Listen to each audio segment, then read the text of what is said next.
ನಮಸ್ತೆ. ನಮ್ಮ ಹೆಸರು ವಸಂತ್ ಕುಮಾರ್ ಅಂತ, ಕರ್ನಾಟಕ ರಾಜ್ಯ ಪತ್ರಕರ್ತರ ಸಂಘದ ಕಾರ್ಯಕಾರಿ ಸಮಿತಿ ಸದಸ್ಯರು. ಈಗ ಮೊನ್ನೆ ಚಿತ್ತೂರಲ್ಲಿ ನಡೆದ ಜಗನ್ಮೋಹನ್ ರೆಡ್ಡಿ ಅವರ ಹತ್ಯೆ, ಅಂದರೆ ನಮ್ಮ ಜರ್ನಲಿಸ್ಟ್ ಅವ್ರೇನು ಹತ್ಯೆ ಆಯಿತು, ಅದನ್ನು ನಾವು ಕರ್ನಾಟಕ ನಮ್ಮ KSJU ವತಿಯಿಂದ ನಾವು ಅದನ್ನು ಖಂಡಿಸ್ತೀವಿ.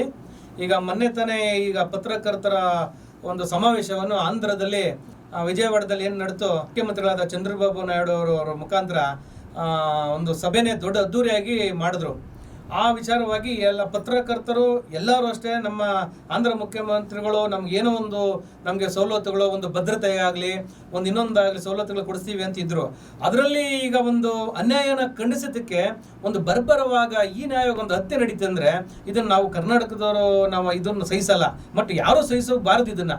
ಹಾಗಾಗಿ ಈಗ ಮುಂದಿನ ದಿನಗಳಲ್ಲಿ ಅವ್ರು ಏನು ಹತ್ಯೆ ಆಗಿದ್ದಾರೆ ಅವರನ್ನು ಇದನ್ನು ಪರಿಗಣಿಸಿ ಮುಖ್ಯಮಂತ್ರಿ ಚಂದ್ರಬಾಬು ನಾಯ್ಡು ಅವರು ಅದನ್ನು ನೋಡಿಬಿಟ್ಟು ಅವ್ರ ಕುಟುಂಬದ ಸಾಂತ್ವನ ಹೇಳಿ ಅವರಿಗೆ ಸವಲತ್ತನ್ನು ಕೊಡಬೇಕೆಂದು ಈ ಸಂದರ್ಭದಲ್ಲಿ ನಾನು ಹೇಳ್ತೀನಿ.